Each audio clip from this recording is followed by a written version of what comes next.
আল্লাহ বলে, বান্দা আমার মতো দয়ালু মনিব থেকে কেড়ে তোরে আলাদা করে দিল। মা গাররাকা, আরে বান্দা আমার থেকে কেন আলাদা হলি? আমি কি অপরাধ করেছি? সারাদিন আসমানে আলো দিয়ে আমি অন্যায় করছি? আজ আবার রাতের বেলা ঘুমের পরিবেশের জন্য অন্ধকার করে দিয়ে আমি অপরাধ করছি? মা গাররাক, এই যুবক, তোমার কাছে তোমার মালিক অপরাধ কি করছে বল না বেটা, বল। কেন সেজদা করলি না ভাইয়া? আল্লাহ তোমার কাছে কি অন্যায়টা করছে? কি অন্যায়, কি না দিছে মালিক? মা গাররাকা বিরাব্বিকাল কারীম, এটা আল্লাহর ডাক। আল্লাহ বলেন, বান্দা কে রে তোরে আমার থেকে আলাদা করলো? কেন রে তুই আমারে ছাড়লি? আমি কি দোষ করছি? হাদিসের মধ্যে আছে, লাইসা মিন ইয়াউমিন ইল্লা ইউরাদু আলা নবী সাল্লাল্লাহু আলাইহি ওয়াসাল্লাম আমালা উম্মতিহি গুদওয়াতান ওয়া আশিয়াতান। শোনো যুবক, আল্লাহর নবী বলেন প্রতিদিন দুইবার, সকালে একবার, সন্ধ্যায় একবার, আমার উম্মতের আমল আমি রাসূলের সামনে ফেরেশতারা পেশ করে। হায় হায়, নবীর সামনে তোমার নাম উচ্চারণ হয়, ফেরেশতা বলে, ইয়া রাসূলুল্লাহ, একটা সিজদা দেয় নাই, একটা সিজদা, একটা সিজদা দেয় নাই। আল্লাহর নবী তখন বলে, হায় আমার উম্মত, আমার 23টা বছরের দিবানিশির এই মেহনতের কোনো কদর করলি না? 23 বছরের আমার এত কষ্টের কোনো কদর হলো না? হাসরের ময়দানে নবী, দোস্ত শুনেন, হাসরের ময়দানে আল্লাহর নবী তার পিঠ দেখাবে, পিঠ, নবী তার পিঠ দেখাবে, পিঠ দেখায়া বলবে, উম্মত দেখ আমার পিঠ, চালনির মতো ছিদ্র ছিদ্র করে ফেলছি। তায়েফের বাচ্চারা যখন আমার পাথর মারছে, ওই পাথরের আঘাত সইতে গিয়ে। সেদিন দেখবেন, সেদিন বুঝবা যুবক,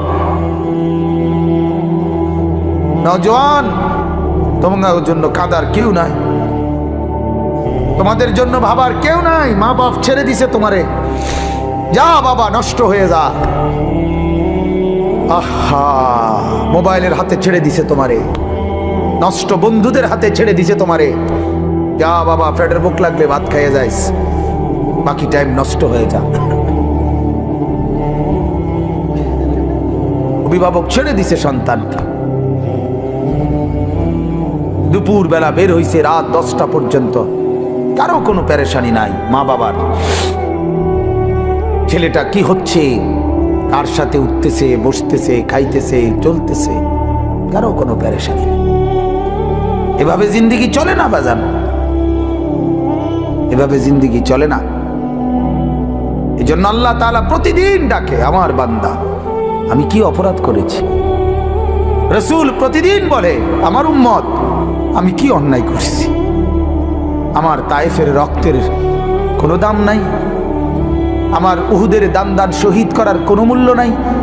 14 দিন আমি পেটে পাথর বেঁধেছি, আমার সেই পাথরের বাধা পেটের কোনো মূল্য নাই। আমি 3 মাস ঘরে চুলায় আগুন জ্বলে নাই, আমার সেই জীবনের কোনো মূল্য নাই।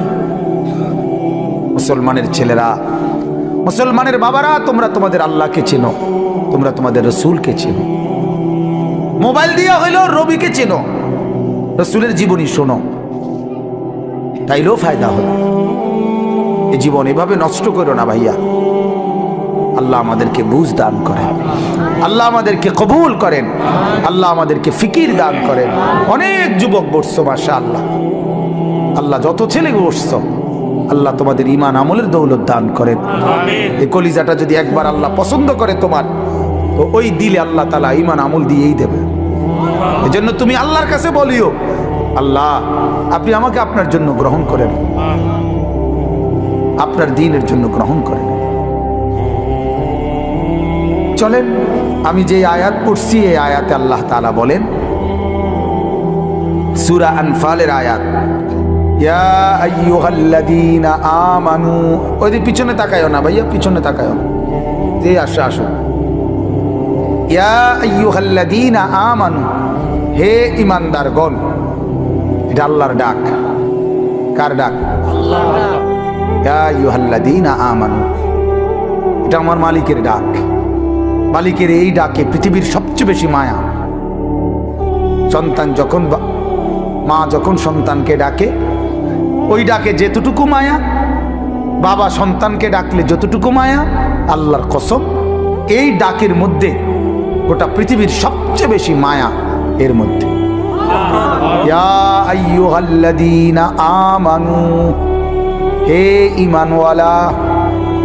আল্লাহ বলেন, বান্দা তুমি কালেমা পড়েছ, তুমি নিজেকে মুসলমান পরিচয় দিয়েছ, আমি আল্লাহ খুশি হলাম, তোমার ঈমান গ্রহণ করে নিলাম। আমি আল্লাহ এই কারণেই তোমাকে ঈমানদার বলে ডাক দিলাম। এটা প্রমাণ করে যে আল্লাহ আমার ঈমান গ্রহণ করছে। বলেন আলহামদুলিল্লাহ। ইয়া আইয়ুহাল্লাযীনা আমানু, এই শব্দটি কোরআনুল কারীমের মধ্যে মোট 89 বার আছে। 89, 8, 9, 89 বার আল্লাহ তাআলা 89 বার আমাদের ঈমানদারদেরকে ডাক দিয়ে দিয়ে বলছেন। কি বলছেন? দারুণ কথা।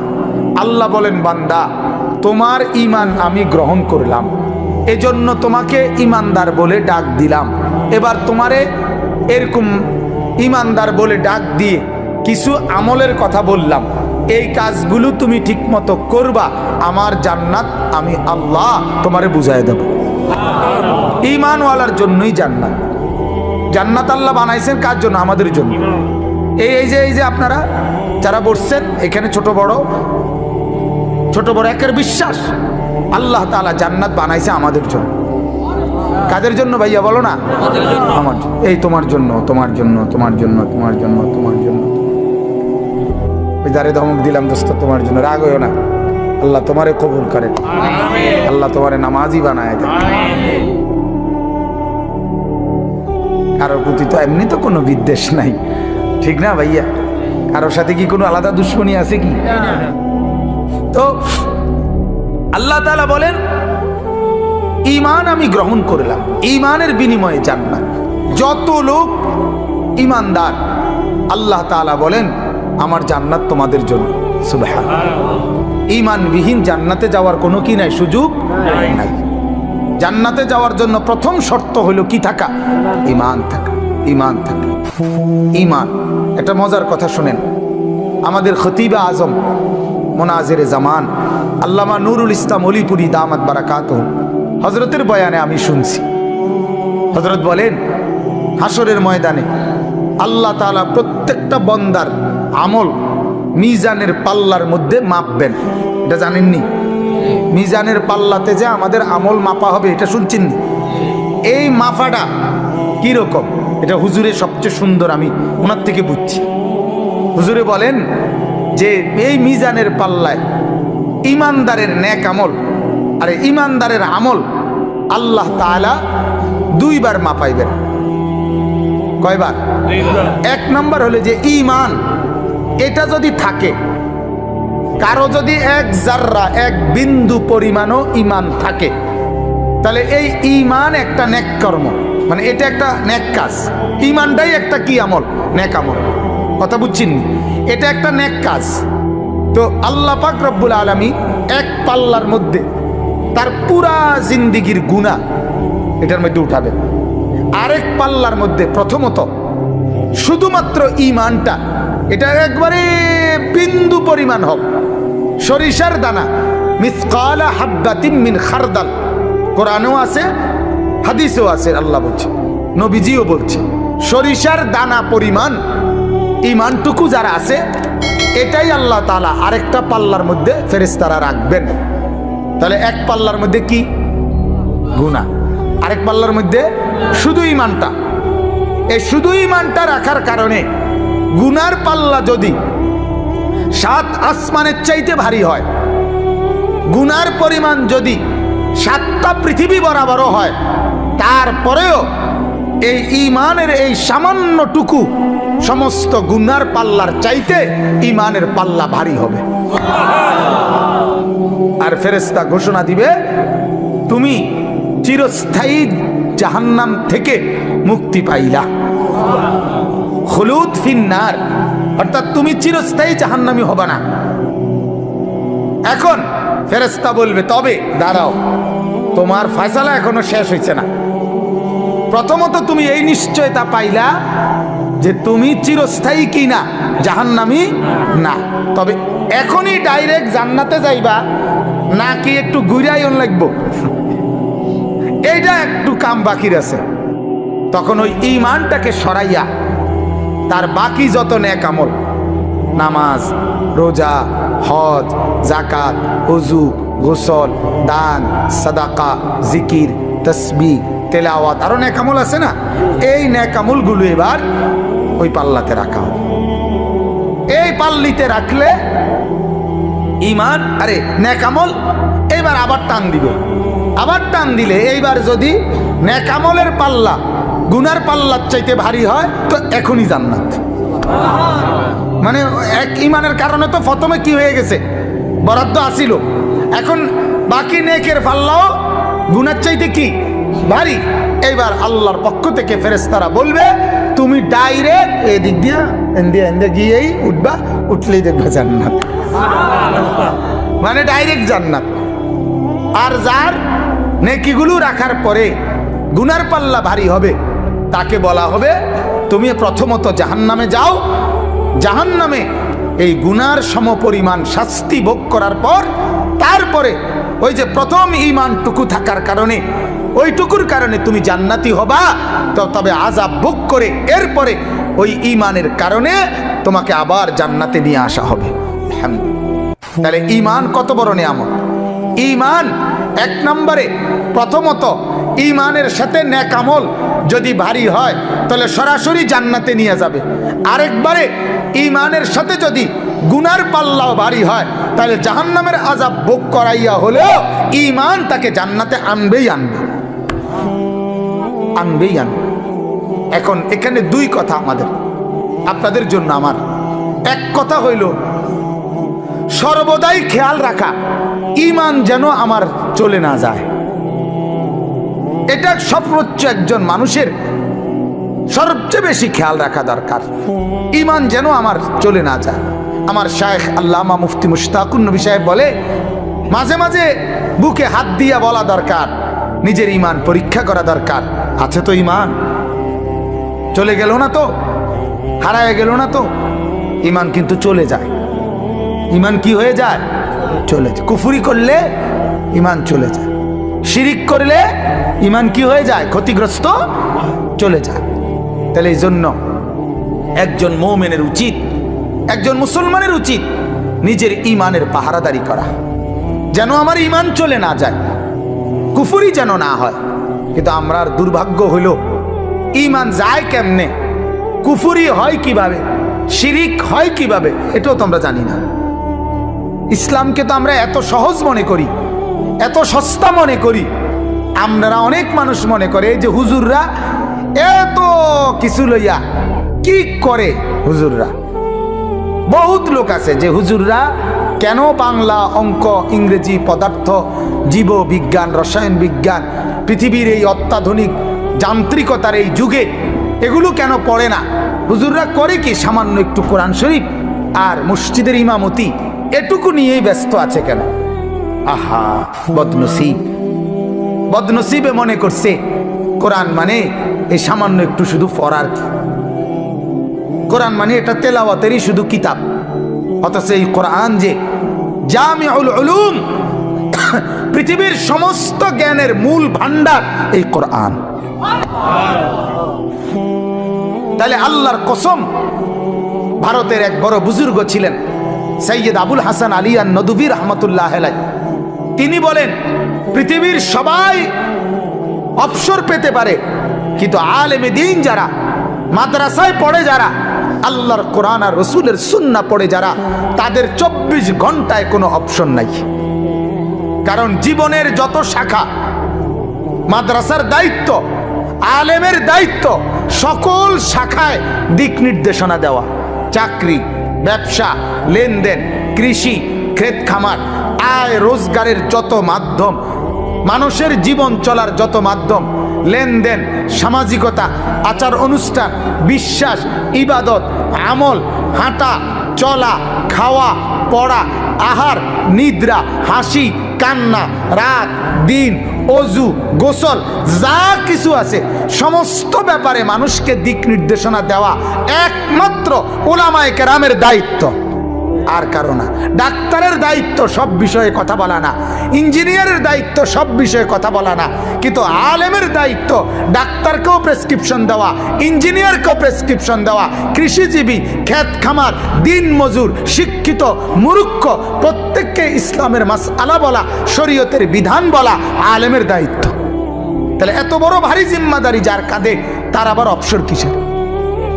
আমি আজকে আমার সাথে এক মাওলানা আছে, ওই মাওলানা কই, এই মাওলানারে আমি কালকে রাতেও বলছি, মাওলানা দিনের কাজ করতে চান না?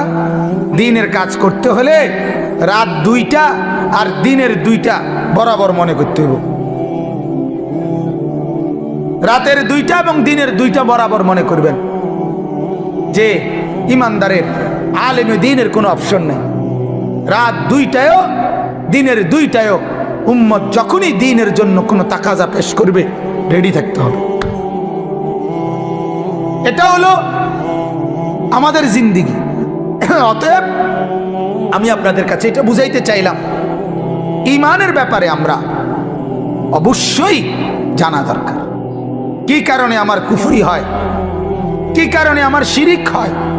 আমাদের কাছে এই দ্বীনের তালিম তো নাই, তালিম নাই। আমরা বহু মুসলমান নিজেদেরকে স্বাভাবিকভাবে মুসলমান মনে করি।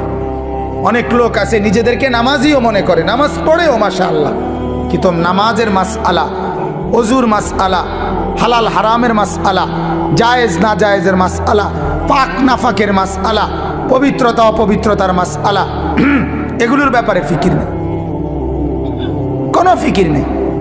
তাইলে আপনি ভাবেন, যদি এই ব্যাপারে ফিকিরে না থাকে, যদি কোনো আচরণে কোনো কথাবার্তায় আপনার কুফরি হয়, তখন আপনি তো জানেন না, আপনার ঈমান যে চলে গেছে আপনার তো খবরও নেই। বলেন নাউজুবিল্লাহ। এজন্য আমার ভাই, আল্লাহ পাক রব্বুল আলামিন আমাদেরকে বললেন, আমার বান্দা তোমার সবচেয়ে বড় নিয়ামত তোমার ঈমান, আর এটা যেহেতু তুমি পেয়েছো, আমি আল্লাহ খুশি হইছি, এজন্য তোমারে আমি তোমার পক্ষে, আমার পক্ষে ঈমানওয়ালা বলে ডাক দিছি। তুমি আমার দলভুক্ত, অতএব তুমি লক্ষ্য রাখবা আমার দল থেকে যেন তুমি ছুটে না যাও। আল্লাহ আমাদেরকে হেফাজত করেন। আমার ভাই, ঈমানের তালিম নেওয়া দরকার।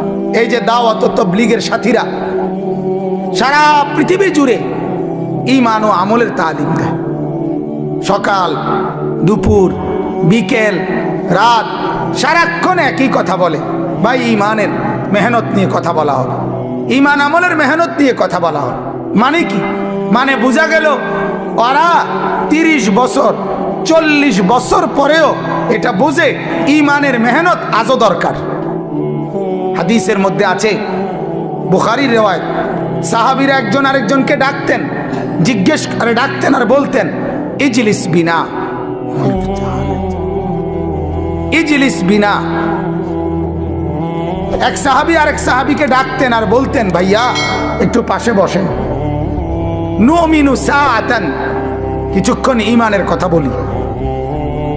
এই ঈমান এমন এক জিনিস, সাহাবীরা রাসূল থেকে ঈমান শিখছে। সাহাবীরা কালেমা পড়ছে কার হাতে? নবীজির হাতে। তবুও বলতেন একজন আরেকজনকে, ভাই বসেন, ঈমান বাড়াই, ঈমানের কথা বলি, ঈমানের আলোচনা করি, ঈমানের মুযাকারা করি। তাইলে আমার বলার উদ্দেশ্য হলো, আমরা যারা সর্বশ্রেণীর মুসলমান নিজেদেরকে দিনদার মনে করি, আমরা কিন্তু এটা লক্ষ্য রাখা দরকার আমার ঈমান যেন ছুটে না যায়। শুধু লা ইলাহা ইল্লাল্লাহ মুখে বলতে পারেন, এটাই যথেষ্ট না। আচরণে, কর্মে, বিশ্বাসে, লেনদেনে যেন কোনো কুফরি না হয়। বহু নাফরমান পাত্তর দিয়ে বাইর হইল, তার জবান দিয়ে মালিকের নাম বাইর হয় না। খানা খায় ঠিকই, বহু বদনসিব মসজিদের সামনে দিয়ে হাইটা জায়গা, সেজদা তার কপালে জোটে না।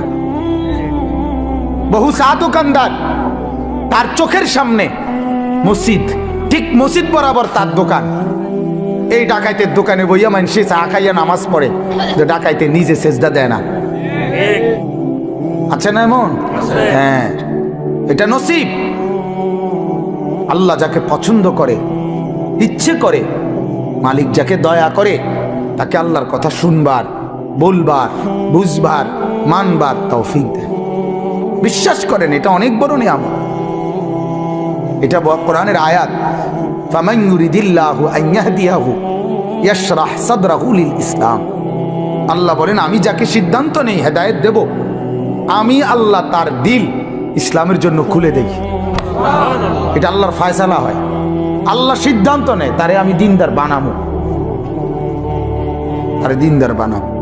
ওমর রাদিয়াল্লাহু তাআলা আনহু, উনি ফয়সালা নিছে, উনি নবীজির গর্দান নিবে, চোখ লাল, বুকের মধ্যে রাগ, হাতে তলোয়ার। ওনার সিদ্ধান্ত নবীজিকে হত্যা করবে। আল্লাহ বলে, আমার সিদ্ধান্ত তোরে হেদায়েত দেবো, আয় আউগা। ঠিক কিনা বলেন না কেন? আল্লাহর সিদ্ধান্ত আরেক রকম। তো মালিক বলে, আও আগাও আগাও, সাই জামা জুমা বদলাইও না, এলো। এই অবস্থাতে রব্বুল আলামিন হেদায়েত দিছে। সুবহানাল্লাহ। ইয়া মুকাল্লিবাল কুলুব সাব্বিত কলবি আলা দীনিক। এই দোয়ার মধ্যে ব্যাখ্যায় আছে, নবীজি বলছে, প্রতিটা মানুষের কলব, দিল আল্লাহর কুদরতি দুই আঙ্গুলের মাঝে থাকে। ইন্না কুলুবাল ইবাদ বাইনা ইসবাআইন মিন আসাবিআর রহমান। প্রত্যেকটা মানুষের দিল আল্লাহ তাআলার কুদরতি দুই আঙ্গুলের মাঝে থাকে। ইউকাল্লিবুহু কাইফা ইয়াশা। আল্লাহ যেভাবে ইচ্ছে ওই দিল বদলাইতে পারে। আল্লাহ চাইলে উলট পালট করে দেয়, আল্লাহ তাআলা চাইলে দিল বদলায় দেয়। এই জন্য ওমরের শক্ত দিল, পাষাণ দিল আল্লাহ বদলায় দিছে, তো নরম দিল হয়ে গেছে, নরম দিল। এই জন্য কোরআনুল কারীম আছে, ওয়ালামু আন্নাল্লাহা ইয়াহুলু বাইনাল মারই ওয়া কলবিহি। আল্লাহ তাআলা বলেন, ও আমার বান্দা, মনে রাখো, তোমার দিলের তামান্না আর আমার ফয়সালা দুই রকম হয়ে যায়। আরেক অর্থ হইল যে তোমার দিলের ইচ্ছা আর আমার দিল বদলানো ভিন্ন হয়ে যায়। তুমি ইচ্ছা করছো একরকম, আমি তোমার ব্যাপারে দিল বদলাই দেই ভিন্ন রকম। এজন্য আমার অনুরোধ, প্রত্যেক দিন বলি, জুমার বয়ান যখনই আর মসজিদে যাবেন, একেবারে শুরুর থেকে, এই যুবক ভাইরা, তোমরাও অনেক ছেলে, তোমরা মসজিদে যাও ভাই, ঠিক আছে, কিন্তু বারান্দায় বসে থাকো, ধাক্কা ধাক্কি করো, রসিকতা করো। আরে দোস্ত, জিন্দিগি কতক্ষণ রসিকতা করলে? আমার শুধু এই কথাটা বুঝাও, আসলে রসিকতা কি কোনো টাইম টেবিল নাই? আর বিনোদনের কেকের কোনো টাইম টেবিল নাই। একটা মানুষকে সারাদিনে ধাক্কা ধাক্কি, এই নিজেদের মধ্যে আনন্দ ফুর্তি, এই তামসা করতে মন চায়, এটা কতক্ষণ? কতক্ষণ ভাল লাগে? একজন মানুষের কতক্ষণ ঘুম যাইতে মনে করে? একজন মানুষের কতক্ষণ তামসা করতে মন চায়? এটার কি কোনো লিমিট নেই? এক সপ্তাহ পরে তুমি, এক সপ্তাহ তো তোমার মসজিদে দেখা যায় নাই, একটা সপ্তাহ পরে শুক্রবারে আধা ঘন্টা টাইমের জন্য আল্লাহর ঘর মসজিদে আসছো, শয়তান তোমারে তখনও কামড়ায়? ইবলিস কি তখন তোমারে তখনও ছাড় দেয় না? তখনও তুমি বারান্দাত বসে বসে ধাক্কা ধাক্কি করো, ঠেলাঠেলি করো। আশ্চর্য কথা। তাহলে আল্লাহর কথা কখন শুনবা ভাইয়া? আখিরাতের কথা কখন শুনবা? কেমনে বললে বুঝবা? কিভাবে বললে বুঝবে এরা? অনেক মুরব্বী আছে, এই মুরব্বী, অনেক কিছু মুরব্বীরও আছে বদ অভ্যাস, বসে বসে মসজিদে গিয়া ইমাম সাহেব জুমার বয়ান করে, সামনের কাতার দখল করে থাকে, কিন্তু বইয়ে বইয়ে এমন জিমায়, এরম করে বইয়ে বইয়া জিমায়। জিমান কেন? আমার মসজিদে থাকে কোনো বুড়া, 200 বছরের বুড়াও জিমাইতারে। জিমানির সিস্টেমে নাই, ডরেও তো চোখ বন্ধ করে না, শতবোধ নাই। শতবোধ করবে কেন? আপনি আসছেন আল্লাহর ঘরে, শুনবেন না কেন? মনোযোগী হবেন না কেন? আমি একদিন এক মুরব্বির জিজ্ঞেসি, আপনি বলেন প্রতিদিন 1টার দিকে 12:30 1টার সময় আপনার ঘুমাননি? শনিবার, রবিবার, সোমবার, মঙ্গলবার, বুধবার, বৃহস্পতিবার? না হুজুর, শুক্রবারে ঘুম যাতা দেয় কেন? কি ব্যাপার? ঘটনাটা কি? গাফলত, খামখেয়ালি।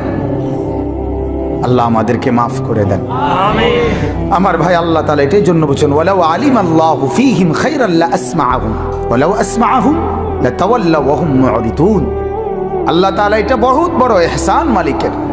আল্লাহ বলেন, আমি চাইলে শুনাই, আমি মহব্বত করলে হেদায়েত দেই, আমি আল্লাহ পছন্দ করলে আমার রাস্তায় টেনে নিয়ে আসি। আল্লাহু ইয়াজতাবি ইলাইহি মান ইয়াশা। আল্লাহ বলেন, আমি যাকে পছন্দ করি, ইচ্ছে করি, আমি তাকে টেনে, জজব মানে হলো টাইনা নিয়ে আসা, আকর্ষণ করে আমি আমার দিকে নিয়ে আসি। সুবহানাল্লাহ। সে যায় উল্টো দিকে, আমি আল্লাহ টেনে নিয়ে আসি আমার দিকে। সুবহানাল্লাহ। আরেকটা হলো ওয়াহদি ইলাইহি মান ইউনিব। আল্লাহ বলেন, আমার রাস্তায় একটু যদি কেউ আগায়, আমি আল্লাহ তার চাইতে বেশি গতিতে আমি আল্লাহ তাআলা তাকে এগিয়ে হেদায়েত দিয়ে দেই। সুবহানাল্লাহ। এটার উদাহরণ আমরা ওস্তাদদের মুখে এভাবে শুনছি যে মা যখন তার ছোট ছেলেকে হাঁটা শিখায়, বাচ্চাকে, তখন মা একটু দূরে বাচ্চাটাকে দাঁড় করাইয়া এরপরে এই পাশ থেকে মা বলে, আব্বু আসো, আসো আসো আব্বু, একটু একটু আসো। তো বাচ্চা 2 কদম 3 কদম দিয়েই বাচ্চাটা পড়ে যায়, ঠিক না? মা তখন দৌড়াইয়া গিয়া মহব্বত করে, আদর করে কোলে তুলে নেয়, এরপরে আদর করে চুমা দেয়। রব্বুল আলামিন যখন বলে, আমার বান্দা আমার রাস্তায় 2-4 কদমই আগাও, 2-4 কদম আগাইলেই আমি আল্লাহ নিজে আগায় গিয়ে তোমার কোলে তুলে নেব। সুবহানাল্লাহ। আদর করবো, আমি আদর করব। আমার শায়েখ আল্লামা মুফতি মুশতাকুন নবী সাহেব বলে, বান্দা যখন সেজদা করে, আল্লাহ তখন বান্দাকে আদর করে যেন পিঠে এবং মাথায় হাত বুলায় দেয়। হাত বুলায়, আনিস আসছো না, সেজদা করলা, খুশি হইলাম, আদর করে বুলায়। আল্লাহর পেয়ারা বান্দারা মালিকের স্পর্শ পায়। সুবহানাল্লাহ। মালিকের স্পর্শ পায়, মালিকের অস্তিত্ব কলিজার মধ্যে অনুভব করে, দিলের মধ্যে অনুভব করে। হাদিসের মধ্যে আছে, রাসূলুল্লাহ সাল্লাল্লাহু আলাইহি ওয়াসাল্লাম একদিন নামাজের মধ্যে তেলাওয়াত করতেছিলেন। নামাজে কোরআন শরীফ পড়ে না, তেলাওয়াত অবস্থায় একটু সামনে আগায় গেছে, আবার পিছায়ে পড়ছে। নামাজ শেষ করছে, আর সাহাবীরা জিজ্ঞেস করলেন, ইয়া রাসূলুল্লাহ কি করলেন এটা? তো আগাই আবার পিছায়ে গেলেন। আল্লাহর নবী বলেন, সাহাবীরা জান্নাতের ফলের কথা, জান্নাতের এই আয়াত যখন পড়তেছিলাম, তো আমি দেখছিলাম যে জান্নাতের ফলের গাছ আমার সামনে দাঁড়ানো, এই জন্য একটু আগাইয়া গেছিলাম, মন চাইছিল ফলের একটা থোকা খুলুম, মানে সিরালমু। আবার ভাবলাম এটা তো দুনিয়া, এই জন্য ছিঁড়ি নাই, আর আবার পিছায় পড়ছি। মানে এমন ভাবে দেখছে, এমন ভাবে দেখছে। আল্লাহ রাসূল সাল্লাল্লাহু আলাইহি ওয়াসাল্লামের সাহাবীরা বলতেন, রাসূলুল্লাহ সাল্লাল্লাহু আলাইহি ওয়াসাল্লাম যখন সেজদা দিতেন, সাহাবীরা বলেন আমরা শুনতাম, নাসমাউ লাহু আজিরান কাআজিরিল মিরজান। আল্লাহর নবীর সাহাবীরা বলেন, ডেকচির মধ্যে পানি গরম করলে, উতরাইলে যেরকম ডগডগ আওয়াজ করে, গড়গড় আওয়াজ করে, সাহাবীরা বলেন আল্লাহর নবী সেজদার মধ্যে এভাবে কাঁদতেন, আমরা তার কলিজার ভেতরে এই ডেকচির উত্তপ্ত গরম পানির ডগডগে আওয়াজের মতো শুনতে পেতাম। কি নামাজ পড়তেন, কেমন সেজদা করতেন। আল্লাহর নবীর স্ত্রী আম্মা জান আয়েশা রাদিয়াল্লাহু তাআলা আনহা বলেন, মাঝে মাঝে আল্লাহর নবী যখন সেজদা করতেন তাহাজ্জুদে, রাত গভীরে, এত লম্বা সেজদা করতেন, এত লম্বা সেজদা দিতেন। হযরত আয়েশা বলেন, আমি ভাবতাম হায় তিনি ইন্তেকাল করলেন কিনা, তিনি মারা গেলেন কিনা। তো আমি নিজেই নিজে রাসূলুল্লাহ সাল্লাল্লাহু আলাইহি ওয়াসাল্লামের পায়ের আঙ্গুলে হাত দিয়ে মানে অনুভূতি চাইতাম জীবিত আছে কিনা। এত লম্বা সেজদা দিতেন, এত লম্বা সেজদা দিতেন। এজন্য ভাইজান আমার বাপ, এটা অনুভূতির ব্যাপার। আল্লাহর রাস্তায় আসতে পারা, আল্লাহর কথা শুনতে পারা, দ্বীনের আয়োজন করা, আল্লাহর কথা বলতে পারা, কোরআনের একটা মজলিসের ইন্তজাম করা, হ্যাঁ, অনেক বড় ইহসান ও করম ছাড়ার কিছু। তোমার দ্বারা আল্লাহ তাআলা একটা ভালো কাজ করাইছে, যে ছেলেরা করছে মাশাআল্লাহ। শামীম ভাই আমারে আবদার করে বসছে, মূলত ওনার আবদারের কারণে আমি এই সময়টুকু মিলাইছি। তো মহব্বত করে বলছে, যে উনি নিজেই বলছে যে ছেলেরা, ছোট ছোট ছেলেরা আয়োজন করে, তা আমি সবার জন্য দোয়া করি আল্লাহ তাআলা আমাদের এই নওজোয়ানদেরকে আগামী দিনে ইমাম মাহাদির সাথে অন্তর্ভুক্ত করুক। বলেন আমিন। আজ মাহাদির পক্ষেই লোক দরকার দোস্ত।